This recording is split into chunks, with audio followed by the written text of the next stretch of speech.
सहेली।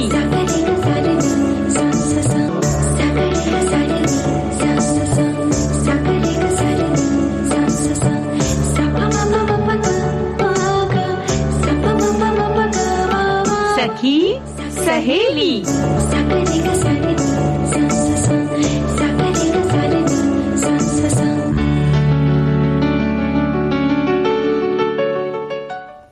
सभी सखियों और श्रोताओं को मंजरी वर्मा और आकांक्षा सिंह का नमस्कार। क्या बात है आकांक्षा, आज थोड़ा सा बड़ा खिला खिला माहौल भी है। खिला खिला माहौल हमेशा रहता है जी। जब हम अपनी सखियों से, श्रोताओं से मुखातिब होते हैं। बिल्कुल। और आज हम अपनी सभी सखियों और श्रोताओं को बता देते हैं कि आज हम लोग तीज उत्सव के बारे में चर्चा करेंगे और धारावाहिक नेत्री का भाग 7 भी हम सुनवाएंगे शायना एनसी के साथ, जो महिला सांसद हैं।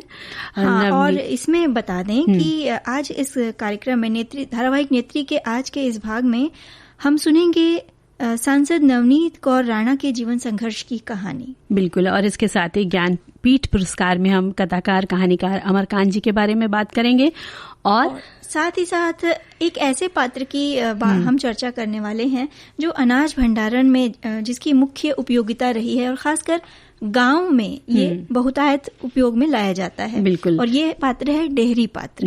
बिल्कुल आकांक्षा। और आज चूंकि बलिदान दिवस है तो खुदीराम बोस जी के बारे में हम बात करेंगे और जिसका जीवन इतिहास के पन्नों पर अमर कहानी है। भारत माँ की रक्षा में जिसकी कुर्बान जवानी है। एक बंगाली शेर मगन था देशभक्ति के शोरों से, अड़ा रहा था पर्वत सा और नहीं डरा था गोरों से। वो लिए हाथों में गीता, हंसते हंसते झूला था, मातृभूमि की खातिर अपना और पराया भूला था। वो जिसकी अमर शहादत ने एक क्रांति बीज को बोया था, बोस खुदीराम तेरी मौत पर सारा भारत रोया था। क्या बात है। और खुदीराम बोस का जन्म 3 दिसंबर 1889 को पश्चिम बंगाल के मिदनापुर जिले के बहुवैनी नामक गांव में बाबू त्रैलोक्यनाथ बोस के यहाँ हुआ था। आपकी माता का नाम लक्ष्मी प्रिया देवी था। खुदीराम बोस का आजादी के प्रति उनकी ऐसी लगन थी कि कक्षा 9 के बाद उन्होंने पढ़ाई छोड़ दी और वो स्वदेशी आंदोलन में उन्होंने अपना हिस्सा लेना शुरू कर दिया।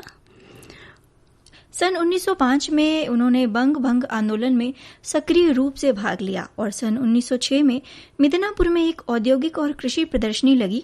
वहां भारी संख्या में लोग आए थे। खुदीराम क्रांतिकारी सत्येंद्र नाथ के लिए सोनार बांग्ला नामक ज्वलंत पत्रिका की कुछ प्रतियां बांट रहे थे। पुलिस उन्हें पकड़ने लगी तो वे उनसे बचकर भाग निकले। सरकार ने उन पर राजद्रोह का आरोप लगाया। गवाही नहीं मिली तो वे छूट गए। सन 1907 में नारायणगढ़ रेलवे स्टेशन पर बंगाल के गवर्नर की ट्रेन पर भी हमला किया था उन्होंने, लेकिन वे बच गए। युगांतर नाम क्रांतिकारियों की संस्था से वे जुड़ गए थे। युगांतर नामक क्रांतिकारियों की संस्था से वे जुड़ गए थे और उस समय भारतीयों को कलकत्ता के मजिस्ट्रेट किंग्स फोर्ड ने लोगों को खूब दंड दिया था जो उस समय के थे। हमसे इससे सभी क्रांतिकारी बहुत क्षुब्ध हो गए थे जब मजिस्ट्रेट जो थे उन्होंने लोगों को प्रताड़नाएं दी थी। तब खुदीराम बोस को और उनके साथी प्रफुल्ल कुमार चाकी को चुना गया और उन्हें एक पिस्तौल और बम देकर उन्हें काम को अंजाम देने की योजना के बारे में उन्हें बताया गया था। जी, उनका एक किस्सा है कि जब 10 अगस्त की रात थी और उसके अगले दिन उन्हें फांसी देना तय था तो जो जेलर थे उनको खुदीराम से बेटे जैसा लगाव, एक प्रेम सा हो गया था। जेलर ने 4 रसीले आम खुदीराम को दिए कि तुम खा लेना। खुदीराम ने उसे लेकर अपने पास रख लिया। अगली सुबह जब जेलर उन्हें लेने आए तो उन्होंने देखा कि आम वैसे ही रखे हैं। जेलर ने पूछा, तुमने आम खाए नहीं? तब खुदीराम ने कहा कि जिसको सुबह फांसी के फंदे पर झूलना हो उसे खाना पीना कैसे अच्छा लगेगा। जेलर ने जैसे ही आम उठाए वो मतलब कहते हैं ना, उनका दिल एकदम भारी हो गया। खुदीराम जोर से हंसने लगे और ये देखकर जेलर और भी हंसने लगे क्योंकि जब जेलर ने आम उठाए थे तो वो सारे पिचके हुए थे। उनको खुदीराम ने खाया था लेकिन वो ऐसे ही रख दिया था। बिल्कुल। और ये उनकी एक प्यारी सी शरारत थी। वहीं दूसरा किस्सा भी है कि जब जज ने फैसला पढ़कर उन्हें सुनाया तो खुदीराम बोस मुस्कुरा दिए। तब जज को लगा कि शायद इन्होंने समझा नहीं है तो उन्होंने कहा कि तुम्हें सजा के बारे में पूरी जानकारी है, पूरी बात समझ में आई? तो इस पर खुदीराम ने दृढ़ता से कहा, मुझे पूरी तरह से समझ में आ गया, बल्कि समय मिला तो मैं आपको भी बम बनाना सिखा दूंगा। और इस तरह से उनकी ये बात थी। तो उनको जो उन्होंने मतलब बम जिस गाड़ी पर छोड़ा था, घोड़ा गाड़ी पर छोड़ा था, तो उसमें उस दिन मजिस्ट्रेट साहब नहीं थे, तो 2 अन्य महिलाएं थी। तो इस तरह से उनको जान गंवानी पड़ी और खुदीराम साथी ये संग भाग निकले और वैनी रेलवे स्टेशन पर जा वो पहुंचे थे और अंग्रेज पुलिस पीछे से आ रही थी और वहीं वो पकड़ लिए गए थे। तो इस तरह से उनको 11 अगस्त सन 1908 को फांसी की सजा सुनाई गई थी, जब वो मात्र 18 वर्ष के थे। जी। और भगवत गीता हाथ में लेकर खुदीराम खुशी खुशी फांसी चढ़ गए। किंग्स फोर्ट ने उसके बाद घबरा कर नौकरी छोड़ दी। अंग्रेजी हुकूमत के खिलाफ आजादी का दीवाना बन खुदीराम हंसते हंसते अपने प्राणों का बलिदान कर गए। जिस उम्र में बच्चे पढ़ते हैं, उस उम्र में वे देश के करोड़ों लोगों को आजादी का पाठ पढ़ा गए। और ऐसे वीर बलिदानी को आज हम शत शत नमन करते हैं, जिनकी बदौलत हम आजादी से सांस ले पा रहे हैं। आकांक्षा, हमारे बहुत से श्रोता साथी सब सखियां जुड़ चुकी हैं हमारे फेसबुक पेज पे। तो हमने देखा है कि वहां पर एक कविता आई है बलिदान दिवस पर। तो ये कविता है बलिदान दिवस पर। मातृभूमि के लिए क्या अपना सब कुछ बलिदान है, देवतुल्य है जीवन उसका, सच में वही महान है। जो आया है वो जाएगा, यह तो जग की रीत है। ये जग क्षण भंगुर है भाई, सफल अमर पथप्रीत है। राष्ट्र हेतु कुर्बान हुआ जो उसे समर्पित गान है, देवतुल्य है जीवन उसका। और खुदीराम बोस की प्रतिमा आज हृदय में छाई है। आजादी के परवानों की देती गूंज सुनाई है। आज पूर्ण बलिदान दिवस पर करता उन्हें नमन जहान, देवतुल्य है जीवन उसका, देवतुल्य है जीवन उसका। क्या बात है, बहुत सुंदर, बहुत सुंदर, बहुत सुंदर है ये। और आज हम लोग बात करने वाले हैं डेहरी एक पात्र हम की। डेहरी पात्र की के विषय में अपनी सखियों को कुछ बताने वाले थे कि दरअसल ये जो डेहरी मिट्टी का एक बड़ा सा ऐसा पात्र होता है जो पूरी तरह से प्रकृति, मतलब जो चीजें हैं प्राकृतिक, उनसे बनाया जाता है, यानी प्रकृति से जुड़े पदार्थों से। अक्सर गांव में ये देखने को मिलता है। इसको बनाने में काफी मेहनत लगती है। इसमें अनाज को भरकर रख ही दिया जाता है और इसमें गांव की महिलाएं कभी कभी अपना कीमती सामान भी रख देती हैं। और ये मिट्टी भूसे के मिश्रण से बनाया जाता है और इसको बनाने के लिए पड़ोस की महिलाएं आकर मदद करती हैं, मिलजुल कर बनाती हैं। और ये कई खंडों में बनाया जाता है। तालाब की चिकनी मिट्टी से उसको बनाया जाता है और इसको जब बना लेते हैं ना, तो वो लोग अगरबत्ती जलाकर पूजा करते हैं, गुड़ का प्रसाद चढ़ाते हैं। और आकांक्षा, इसे कहीं कहीं पर कोठी, कुठार, कुठला, कुठली, कुठिया और मंदुला के नाम से भी जाना जाता है। और 40-45 साल पहले तो गांव के हर घर में ये हुआ करता था। अनाज रखने का एक भंडार हुआ करता था और जब बारिश के बचने के लिए इसके घास की टपली बना दी जाती थी जिससे पानी अंदर ना जाए। और ये कभी कमरे के मुख्य कमरे में होता था या दलान में रखा जाता था। और कीड़ों से बचने के लिए इसमें नीम के सूखे पत्ते डाल दिए जाते थे। और ये अभी भी कई गांव में कई जगहों पर ये है, वो इसको बनाती हैं महिलाएं और रखती हैं। तो ये एक तरीके का बहुत ही प्राकृतिक है।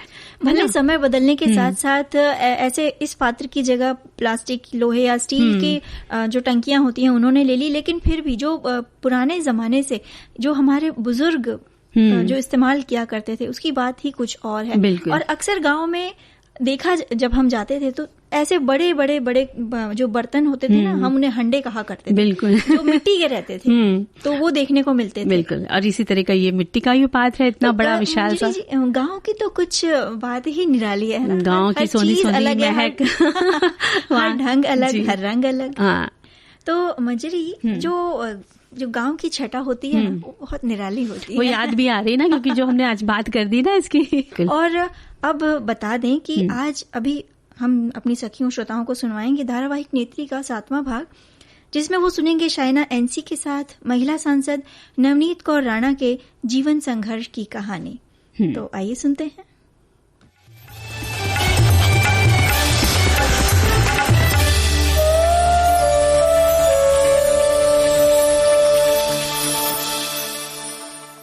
आज महिलाएं निर्भर नहीं हैं, वो हर मामले में आत्मनिर्भर और स्वतंत्र हैं।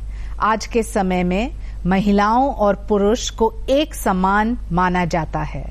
महिलाएं हर क्षेत्र में अपना योगदान दे रही है और आगे बढ़ रही है और सफलता की बुलंदियों को छू रही है। इन्हीं सब सफलताओं की कहानी पर आधारित है हमारा कार्यक्रम नेत्री, महिला सांसद और उनकी कहानियां। नमस्कार, स्वागत है आप सबका हमारे विशेष कार्यक्रम नेत्री में। महिला सांसद और उनकी कहानियां। मैं हूं शाइना एनसी और आज हमारे साथ मौजूद है नवनीत कौर राणा, जो कि अमरावती महाराष्ट्र से लोकसभा सांसद है। बहुत स्वागत है आपका। चर्चा शुरू करने से पहले उनके जीवन के अब तक की सफर की एक झलक। पहले मॉडल, फिर अभिनेत्री और उसके बाद राजनेता बनने वाली नवनीत कौर का जन्म 6 अप्रैल 1985 को मुंबई में हुआ। नवनीत कौर ने 10वीं तक की पढ़ाई कार्तिका हाई स्कूल से की। 12वीं कक्षा की पढ़ाई करने के बाद उन्होंने पढ़ाई छोड़ दी और म्यूजिक वीडियोस में बतौर मॉडल काम करना शुरू किया। आगे चलकर उन्होंने अपनी पढ़ाई को आगे बढ़ाया और बीकॉम की पढ़ाई पूरी की। मॉडलिंग के बाद नवनीत कौर ने बड़े पर्दे का रुख किया और कन्नड़ फिल्म दर्शन में अपना फिल्मी डेब्यू किया, जिसके बाद उन्होंने तेलुगु, मलयालम और पंजाबी फिल्मों में भी काम किया। नवनीत कौर की निजी जिंदगी की तरफ रुख करें तो पता चलता है कि इनका विवाह रवि राणा से 2 फरवरी 2011 को हुआ। रवि राणा राजनीति में हैं और महाराष्ट्र विधानसभा में विधायक हैं। नवनीत कौर का राजनीतिक सफर शादी के बाद शुरू हुआ। साल 2014 में नवनीत कौर ने लोकसभा के चुनाव में एनसीपी के टिकट पर अमरावती सीट से लड़ा, लेकिन उन्हें हार का सामना करना पड़ा। लेकिन हिम्मत नहीं हारी और 2019 के लोकसभा चुनाव में नवनीत कौर फिर से उसी अमरावती सीट से बतौर उम्मीदवार खड़ी हुई, लेकिन इस बार वो निर्दलीय चुनाव लड़ रही थी। सामने थे शिवसेना के दिग्गज नेता आनंदराव अडसुल। इस बार नवनीत कौर महाराष्ट्र की अमरावती सीट से जीत हासिल कर संसद में लोकसभा सदस्य बनी। आप हो मूल रूप से पंजाब के, शादी होती है और वो भी एक सामूहिक शादी 3000 लोगों के साथ अमरावती में। महाराष्ट्र से आप 2014 में इलेक्शन लड़ते हैं एनसीपी के टिकट पे, वहां आप हारते हैं। इसके बावजूद 2019 में आप निर्दलीय लड़ते हैं, जीतते हैं और वो भी मोदी लहर में। इस पूरे कहानी के बारे में हमें बताइए। आपने 2014 से शादी से शुरुआत की है। मुझे लगता है मेरी कहानी मैं 8th स्टैंडर्ड में थी जब मैंने इंडस्ट्री में शुरुआत की है। और शुरुआत ऐसे काम करना, सिर्फ काम ही मेरा हमेशा से प्रायोरिटी रहा है कि मैंने सिर्फ काम करना है। फिर वो छोटा काम हो या बड़ा काम हो, उसमें कभी अंतर नहीं किया। और काम करते करते करते we become a follower of Swami Ramdev Maharaj. और शादी 12 साल इंडस्ट्री में काम करने के बाद एक खुद इंडिपेंडेंट व्यक्ति से मुलाकात होना स्वामी रामदेव महाराज के प्रोग्राम में, और मुलाकात होने के बाद देन हमने कभी फिर मुलाकात नहीं हुई। उसके बाद कई टाइम के बाद जब मुलाकात हुई तो मुलाकात ऐसी हुई कि अभी वो परमानेंट हो गई।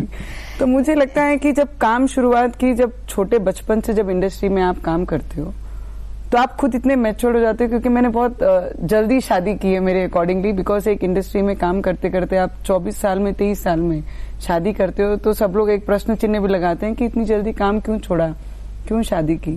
और मुझे लगता है कि सही लाइफ पार्टनर होना और डिसीजन लेना उससे। लेकिन आपके पति रवि राणा जी जो निर्दलीय है वापस और अमरावती से एमएलए हैं, उनका जो एक सांस्कृतिक कल्चरल बैकग्राउंड आपसे बिल्कुल विभिन्न है। वो है महाराष्ट्र के, आप है पंजाब से, और फिर जब शादी होती है आप फिल्म जगत को छोड़ते हैं और फिर राजनीति में आए, तो सही मायने में कोई तो फिल्म बना सकता है इसके ऊपर। मुझे लगता है जब मैं इंडस्ट्री में काम करती थी तो रवि जी की और मेरी मुलाकात उसी दौरान हुई है, और मुझे लगता है कि उनको नहीं पसंद था करके मैंने शायद इंडस्ट्री छोड़ी थी। अच्छा। हाँ, और लाइफ में मैंने हमेशा एक चीज फिक्स की हुई है, शादी करना है तो फैमिली और हस्बैंड के अकॉर्डिंगली चलना है। मैं तो शादी ही नहीं करनी है। तो जब शादी का निर्णय लिया तो फैमिली और हस्बैंड को ही सबसे इम्पोर्टेंस दी गई लाइफ में। तब मैंने डिसीजन लिया कि I should quit now the industry, और मैंने तब इंडस्ट्री छोड़कर सिर्फ फैमिली पे कंसंट्रेशन करके शादी की। हमेशा कहते हैं कि एक महिला के पीछे एक पुरुष है और एक पुरुष के पीछे एक महिला, लेकिन क्या आपको लगा कि आपके शादी में 3000 ऐसे कपल्स रहेंगे, सामूहिक शादी? और मुझे याद है क्योंकि मैं स्वयं आई हूं आपके शादी में, और वो दृश्य हमेशा मन में रहेगा। क्या था इसके पीछे?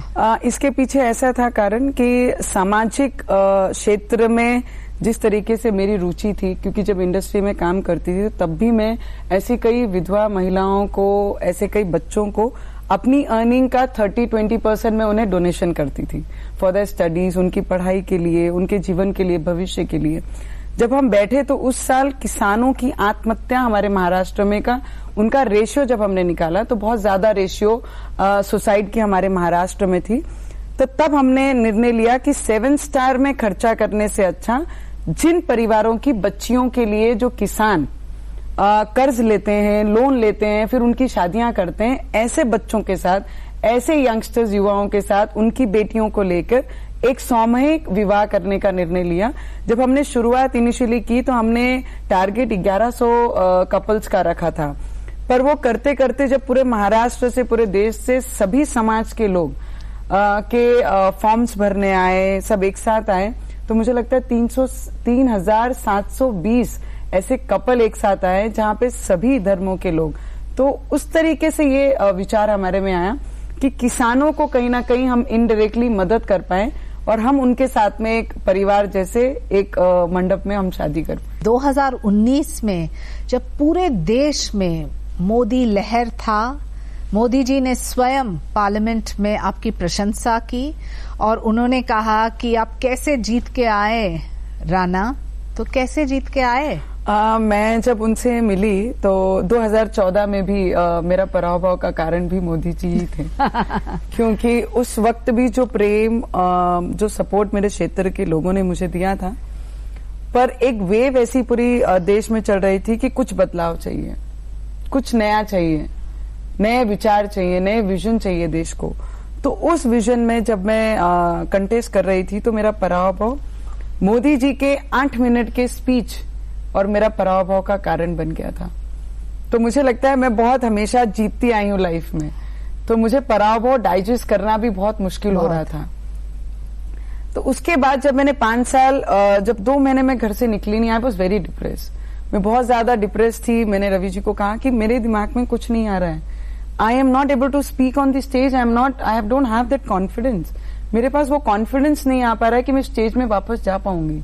हारने के बाद, पराभव होने के बाद, तब रवि जी ने कहा कि 3.5 लाख वोट आपको मिले हैं, दैट मीन्स यू डिजर्व, आप डिजर्व करते हो। सिर्फ फर्क यही पड़ा कि आप मोदी लहर में हमने कंटेस्ट किया। तो संघर्ष करते रहो, संघर्ष करते रहना। और मुझे लगता है जिस तरीके से आपके माता पिता मुझे जिस तरीके से उन्होंने सपोर्ट किया, उसके बाद अगर मुझे मेरी बैकबोन अगर कोई बना है तो मुझे लगता है मेरे हस्बैंड है। बिल्कुल, विदाउट एनी फेल उन्होंने फिर मुझे एनकरेज किया, फिर मुझे बाहर आने के लिए सपोर्ट किया कि आप हारे नहीं हो, आप जीते हो, सिर्फ मोदी वेव हमारे से थोड़ी हैवी हो गई। तो उसके बाद जब 2019 में जब मैं इलेक्शन कंटेस्ट करने के लिए बाहर निकली तो सबने कहा बड़ी पार्टी की सिंबल पे लड़ो, क्योंकि जिले का क्षेत्र बहुत बड़ा होता है और सबको सिंबल भी नहीं पता होता है। तो आपको अगर जीतना है, आपको अगर हमको सांसद बनाना है तो आपको सिंबल से ही लड़ना पड़ेगा।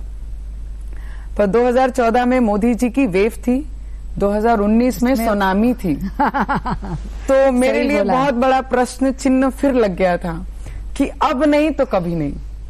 तो जब हमने ये चीज देखी कि अभी बहुत ज्यादा स्ट्रांग वेव चल रही है तो हमने हमारे तालुकों में एक पोलिंग करवाई कि नवनीत राणा इलेक्शन लड़नी चाहिए, अगर लड़नी चाहिए तो किस सिंबल पे लड़ना चाहिए।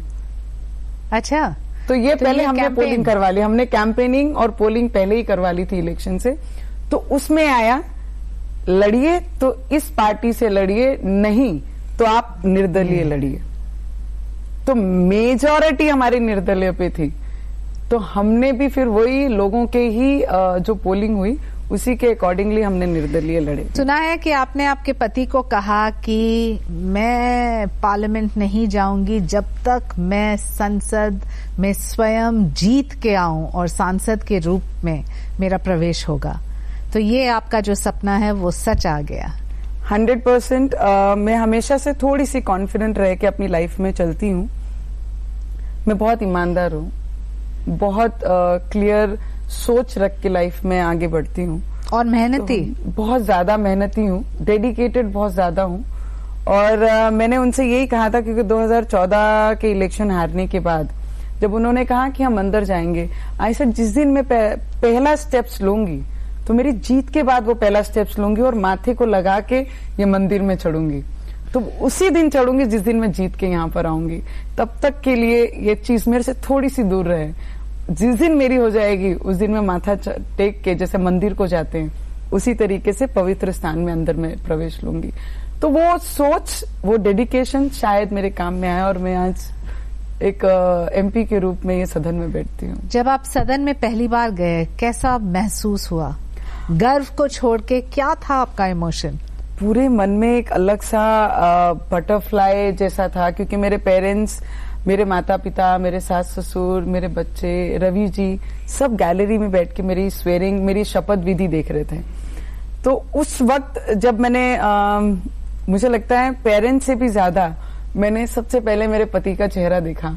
जैसे वहां पर बुलाया गया कि नवनीत रवि राणा, तो वो जो नाम आपका सदन में ऊंचे स्तर पे बुलाया गया और आपके पति के नाम से, उस वक्त लगा कि आज अंदर से वो खुशी की हस्बैंड का चेहरा देख के कि आपका नाम ही सदन में आया है, बहुत अच्छा लगा। मैंने मराठी में शपथ ली थी। मेरी मराठी इतनी क्लियर नहीं, स्पष्ट नहीं है। मेरे तो भी आप शब्दों बोल में पाती है? मैं शब्दों में बहुत ज्यादा क्लियर नहीं रखती हूँ। और मैंने जब उनका चेहरा देखा तो उन्होंने मुझे एक ही चीज बोली कि आपकी चिट्ठी कहाँ है, आपकी शपथ विधि की। मैंने उनको कहा कि मेरे पास है, और वो इशारा करके मैंने शपथ विधि शुरू करी थी। तो मुझे लगता है जो पॉजिटिविटी एक हस्बैंड को अपनी वाइफ के साथ होना चाहिए, उसका टैलेंट पहचानना चाहिए, उसके साथ खड़े रहना चाहिए। मुझे लगता है कि I am blessed with my the best husband. I am blessed कि पिछले 9 सालों में मेरी हर पॉजिटिव चीज को मेरे पेरेंट्स ने अप्रिशिएट किया है, पर शायद मेरे पेरेंट्स को भी वो क्वालिटी नहीं पता थी जो मेरे हस्बैंड को पता लगी कि मेरे अंदर वो क्वालिटीज हैं और वो क्षमता है कि मैं और कुछ वो टैलेंट कर सकती हूँ। ये वो कर टैलेंट सकती हूँ। के लिए एक मौका चाहिए, और वो मौका मेरे हस्बैंड ने जी मेरे साथ खड़े रहकर मुझे किया। हम सब इतने भावुक हो गए हैं नवनीत राणा के कहानी को सुन के। नवनीत जी, अब लक्ष्य तो हासिल किया है, अभी क्या काम करना है और कैसे काम करना है?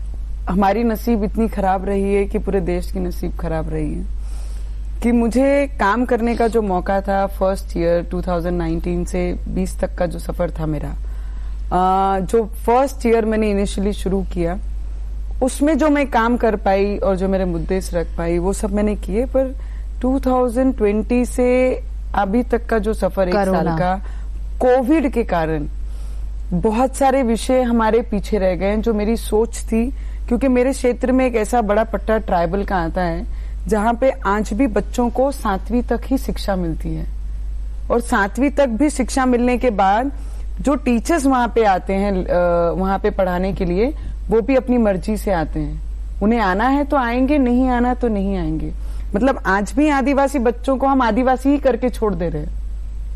तो मेरा टारगेट है कि education in Amravati district, it should reach to एक लेवल पे पहुंचना चाहिए जहां पे हम आज के जमाने में बात कर रहे हैं कि सोशल मीडिया, इंटरनेट, कनेक्टिविटी, हम ये सब चीजों की बात कर रहे हैं। पर मेरे क्षेत्र में आज भी नो स्मार्ट क्लासेस नहीं है, आज भी अच्छे शौचालय नहीं है स्कूल्स में, आज भी अच्छी लाइब्रेरीज नहीं है बच्चों को पढ़ने के लिए, आज भी टीचर्स अवेलेबल नहीं है वहां पर क्षेत्र के। तो मेरा सबसे पहला टारगेट है कि अगर देश की बातें करना है तो मुझे लगता है बेस बनाना बहुत मजबूती से जरूरी है। वो शिक्षा से ही मजबूत बन सकता है। देश भर में प्रधानमंत्री ने ट्राइबल महिलाओं के लिए काफी कुछ किया है, तो आपके अमरावती में आपके ट्राइबल महिलाओं के लिए कौन से ऐसे योजना है जो आप इस्तेमाल कर सकते हैं जिससे उनके निजी जिंदगी में फायदा हो? मुझे लगता है आज भी मेरे क्षेत्र में ऐसे 24 गांव हैं जहां पर इलेक्ट्रिसिटी नहीं है। मुझे लगता है बहुत सारी योजना 2014 के बाद ट्राइबल क्षेत्र के लिए, उनके बच्चों के लिए, वाइल प्रेगनेंसी, वाइल डिलीवरिंग और एजुकेशन के लिए बहुत सारी, माइल न्यूट्रिशन के लिए काम किया जा रहा है, भ्रूण हत्या पे काम कर रहे हैं, बेटी बचाओ बेटी पढ़ाओ पे काम कर रहे हैं, और आदिवासी क्षेत्र के लिए शिक्षा के लिए वो बहुत सारे प्रयास कर रहे हैं। जैसे इस बजट में एकलव्य जो स्कूल लाए हैं, तो ऐसे बहुत सारे 700 स्कूल्स उन्होंने अभी इस बार ये बजट में घोषणा की है। तो मुझे लगता है बहुत सारी योजना है, पर योजना इम्प्लीमेशन ऑन ग्राउंड, इसकी जो परसेंटेज है वो बहुत कम मात्रा में है, क्योंकि जब तक केंद्र से इम्प्लीमेशन वो करेक्ट होगा नहीं, तो तब तक ये योजना लाने का भी फायदा होगा नहीं, क्योंकि अगर 100% योजना आ रही है उसमें 20% इम्प्लीमेशन ऑन ग्राउंड नहीं होता है, तो वो योजना लाने का भी कोई फायदा नहीं होगा मुझे लगता है। तो योजना के साथ इम्प्लीमेशन पे भी ध्यान देना बहुत जरूरी है। और आपको लगता है कि आपके क्षेत्र के महिलाओं के लिए खास तौर से जब स्वास्थ्य हो, जब शिक्षा हो, जब सुरक्षा हो, या उनको आत्मनिर्भर करना है, तो इसमें सांसद की भूमिका ज्यादा महत्वपूर्ण है या केंद्र और राज्य सरकार के योजना? मुझे लगता है कि हम जितनी बात कर सकेंगे, हम कनेक्टिविटी लाते हैं महिलाओं के साथ में, हर क्षेत्र में, हर तालुके में जाते हैं, हम डायरेक्टली उनसे बात करते हैं, सब चीजें करते हैं। हमारी जितनी चीजें काम आती हैं, योजनाओं का एक ही माइनस मुझे लगता है कि योजना उन तक ही पहुंचती है जो उसे स्टडी करते हैं, पर योजना उन तक भी पहुंचनी चाहिए जिनको उनकी नॉलेज नहीं है। तो ये योजना पहुंचाने में हम तो इंटरैक्शन करते हैं, हम बात करते हैं, हम चीजें बताते हैं, योजना लाते हैं। ऐसी बहुत सारी योजनाएं जो केंद्र की हैं, जो सदन में आधे सांसदों को ये भी पता नहीं है कि ये योजना हमारे है करके। तो ये बहुत बड़ी डिफिकल्टीज हो जाती हैं कि भाई योजना ही नहीं पता होगी तो वहां तक जरूरतमंदों को वो पहुंचेगी कैसे। कैंपेन की बात करें तो देखा है सभी विजुअल्स में बहुत सारी महिला भार उतरती है, जो स्वाभाविक रूप से कोई पॉलिटिकल पार्टी की बात करे तो एक महिला मोर्चा होता है, लेकिन एक इंडिपेंडेंट सांसद के लिए ये क्राउड को मोबिलाइज करना कितना आसान है? बिल्कुल आसान नहीं है, नहीं, बिल्कुल ही आसान नहीं है। आपको हर एक पॉइंट पे ध्यान देना पड़ता है। पार्टी में कार्यकर्ता फॉर्म होते हैं, बिकॉज कुछ ना कुछ एक्सपेक्टेशन रहती है पार्टी से कि हमने अगर पद लिया तो हमें कुछ ना कुछ एक्सपेक्टेशन है, हमारे आने के भविष्य में काम होंगे या हमें टिकट मिलेगी। पर हमारे साथ जो भी जुड़ता है उन्हें ये पता है कि इस व्यक्ति के साथ अगर हम जुड़ेंगे तो हमारे क्षेत्र का, हमारी महिलाओं का, हमारे लोगों का कुछ ना कुछ अच्छा होगा। इसके कारण जो महिलाओं की, और सबसे इम्पोर्टेंट कि मेरी जो स्पीचेस होती है, मेरी जो बातचीत होती है, वो कभी भी रिटर्न नहीं होती है। तो जो भी चीज होती है, जो वो भावनाएं होती हैं, दिल से होती हैं, एक्सपेरिमेंट किया हुआ चीज है, और एक्सपीरियंस जो मैं बोलती हूँ शायद उसी का कारण है। और लोगों को मदद करना हर मोड़ पे, मैं आज भी कई लड़कियों को उनकी एजुकेशन के लिए मदद करती हूँ। ये मैं पहले से मदद करती आई हूँ। कई विधवाओं को पर्सनली हम मदद करते हैं, कई रोजगार करने के लिए हम पर्सनली मदद करते हैं। हमें तो कोई पार्टी फंड नहीं है, हम कोई बहुत पीछे से बहुत ज्यादा रिचेस्ट फैमिली को बिलोंग नहीं करते मेरे हस्बैंड। तो मुझे लगता है हम जो भी करते हैं वो हमारे खून पसीने की कमाई से लोगों को मदद करते हैं। शायद वो सच्चाई लोगों तक पहुंच पाती है बहुत सही तरीके से, तो शायद लोगों का कनेक्ट होना हमारे साथ वो सबसे बड़ा काम। Navneet Rana the film star, Navneet Rana एक बीवी, नवनीत राणा एक माँ, नवनीत राणा एक राजनीति में सक्रिय सांसद, या नवनीत राणा कोई अन्य रोल में, कौन सा किरदार आपको सबसे ज्यादा पसंद है? बेटी, मैं आपको एक छोटी सी बात बताऊंगी। I am unwanted girl baby in my family. मैं उस पे आ रही थी। मैंने सुना कि आपके माता पिता को एक लड़की नहीं चाहिए थी, और आप जब आए, आज जब किसी से बात करते हैं तो गर्व से कहते हैं कि ये वही लड़की है जो हम नहीं चाहते थे, जो आज यहाँ संसद में बैठी है।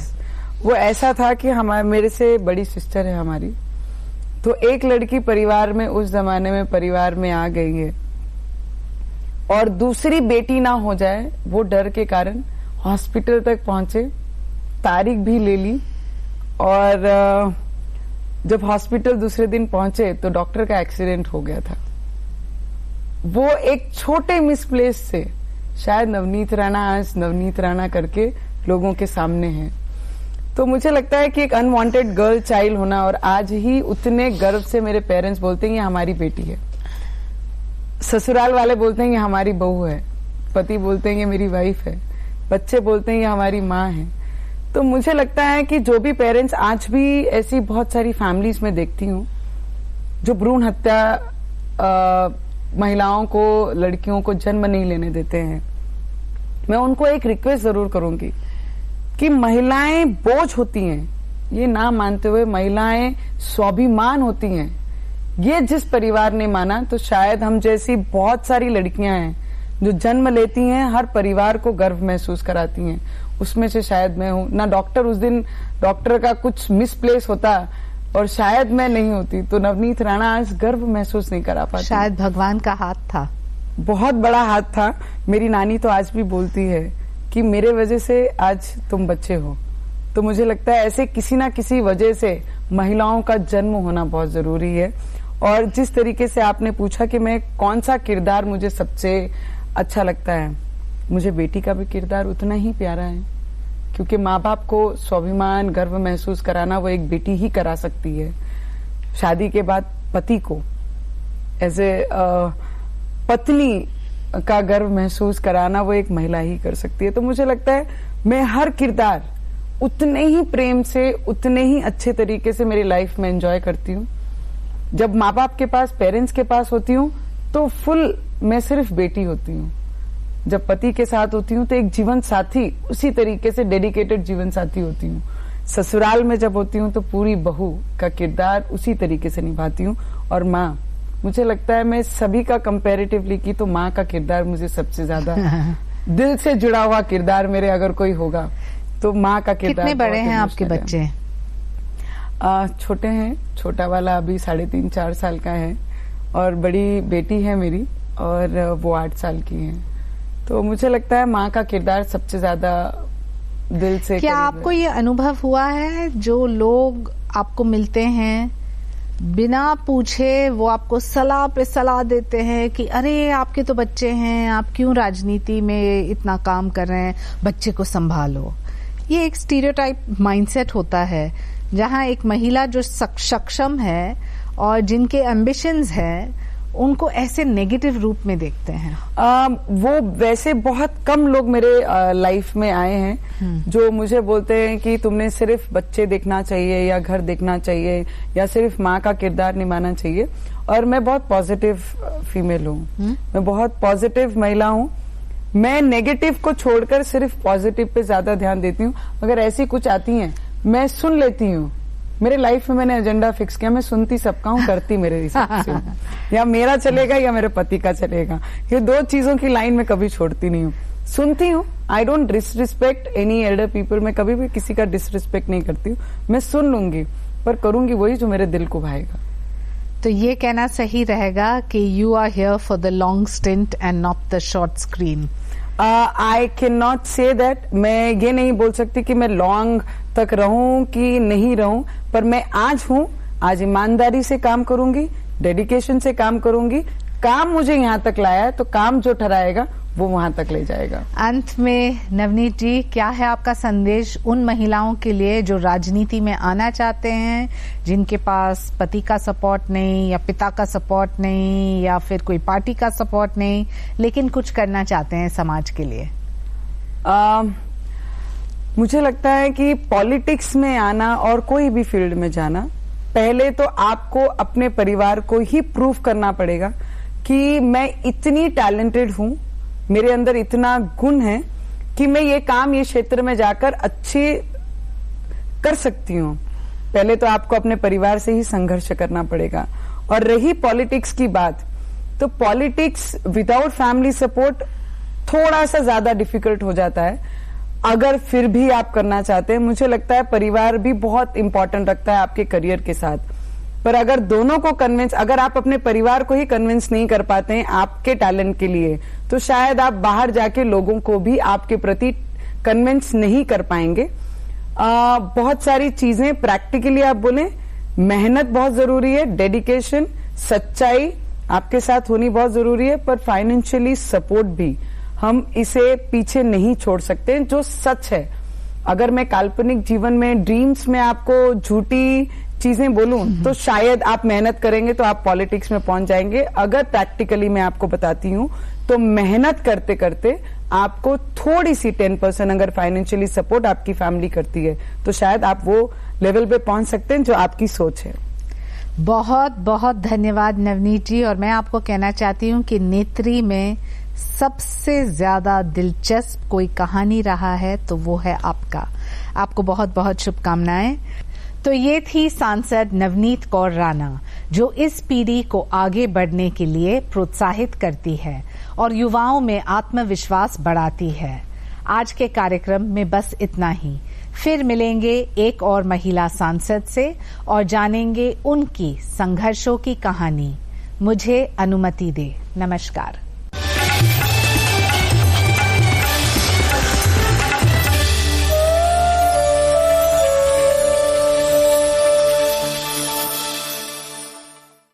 तो अभी हम सुन रहे थे धारावाहिक नेत्री का 7वां भाग।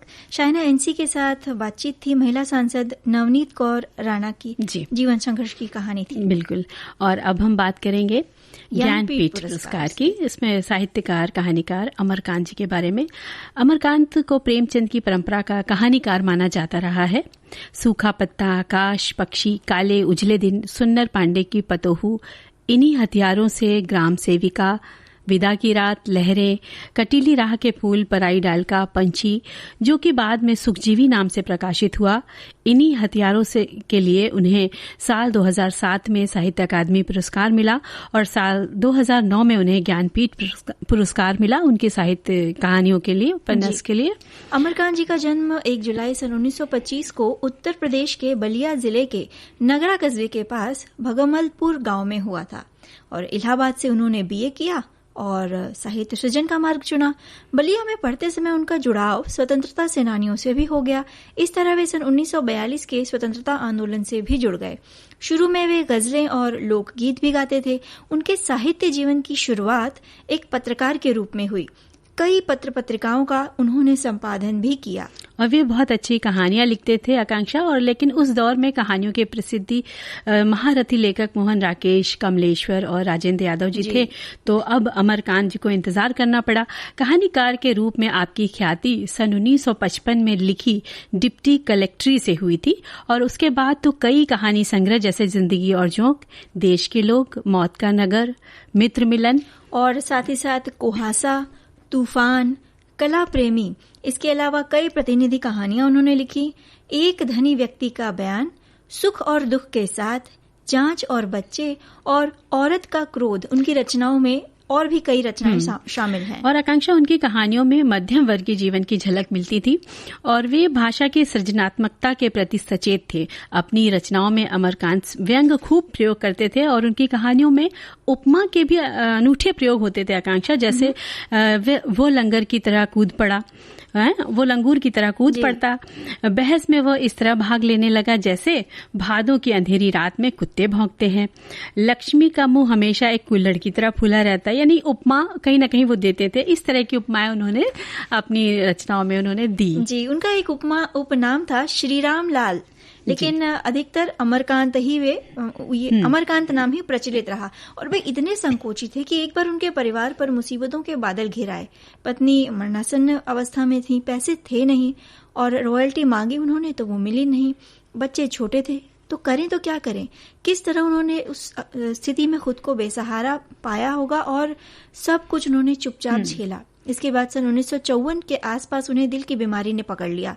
बस तभी से वे अनुशासन में जीने लगे, अपनी जिंदगी को संभालने के लिए नियम को अपनाने लगे, तनाव से मुक्त रहने में वो लगे रहते। नेहरू और गांधी के विचारों से भी वे प्रेरित थे।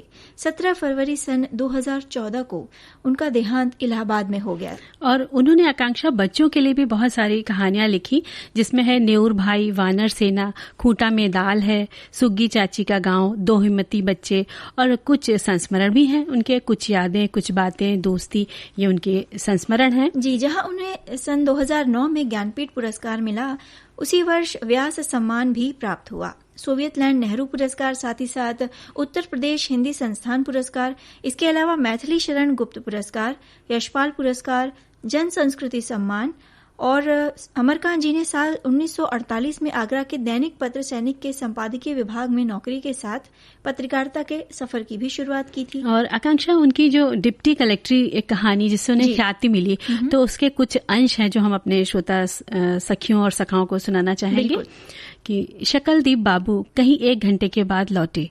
घर में प्रवेश करने के पूर्व उन्होंने ओसारे के कमरे में झांका, कोई भी मुवक्किल नहीं था और मुहर्रिर साहब भी गायब थे।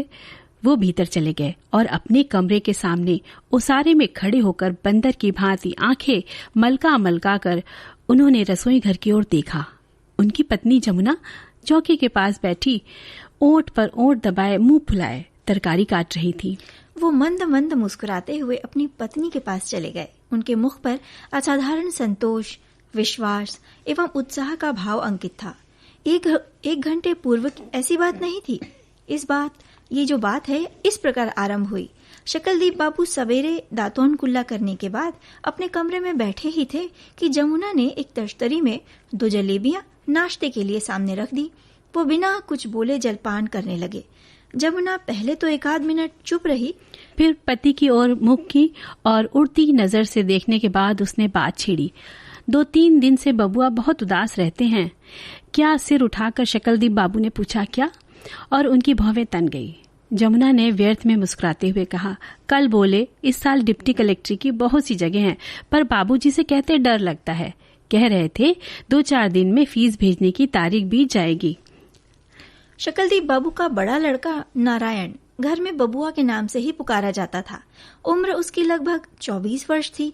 पिछले 3-4 साल से बहुत सी परीक्षाओं में बैठने, एमएलए लोगों के दरवाजों के चक्कर लगाने तथा और भी उल्टे सीधे फन इस्तेमाल करने के बावजूद उसको अब तक कोई नौकरी नहीं मिल सकी थी। 2 बार डिप्टी कलेक्ट्री के इम्तिहान में भी बैठ चुका था, पर दुर्भाग्य अब एक अवसर उसे और मिलना था जिसको वो छोड़ना नहीं चाहता था। कितनी प्यारी सी ये कहानी उन्होंने लिखी।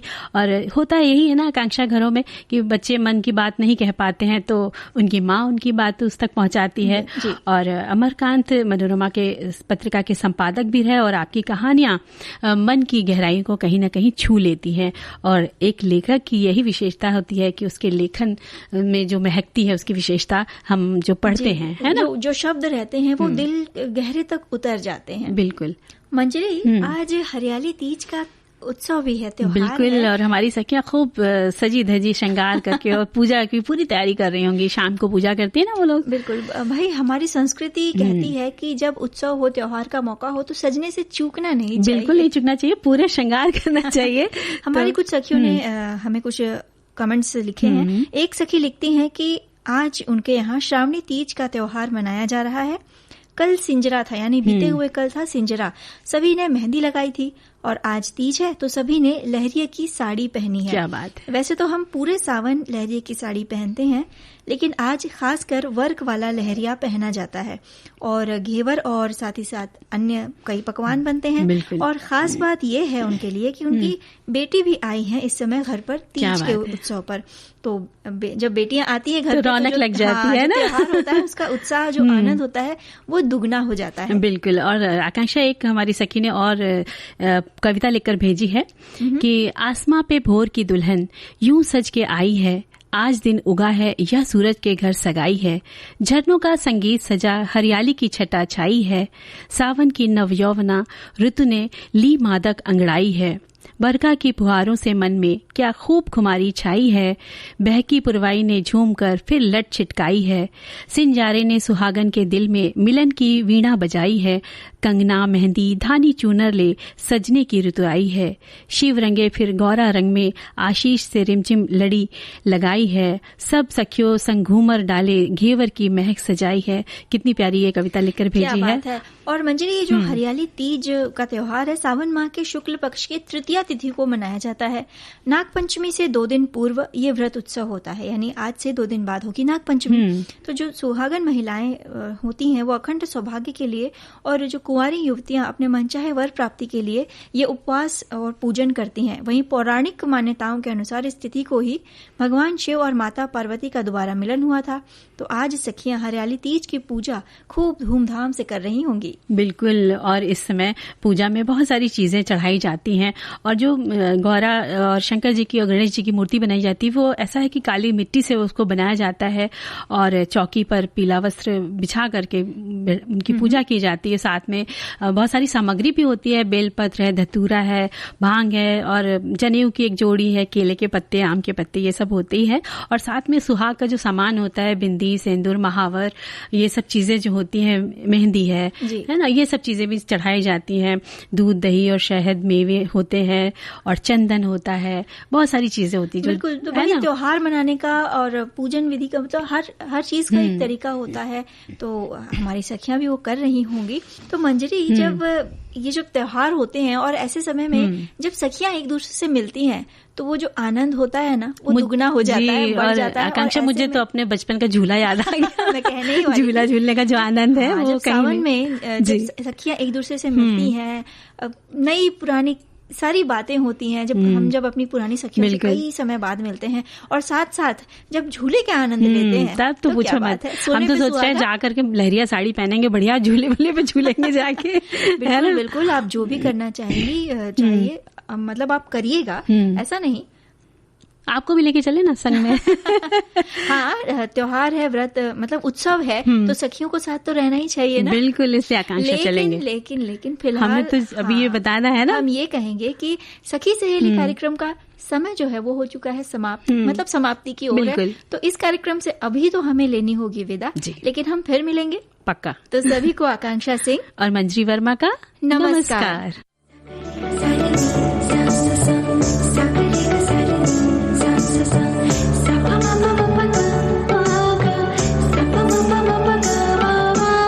सखी सहेली।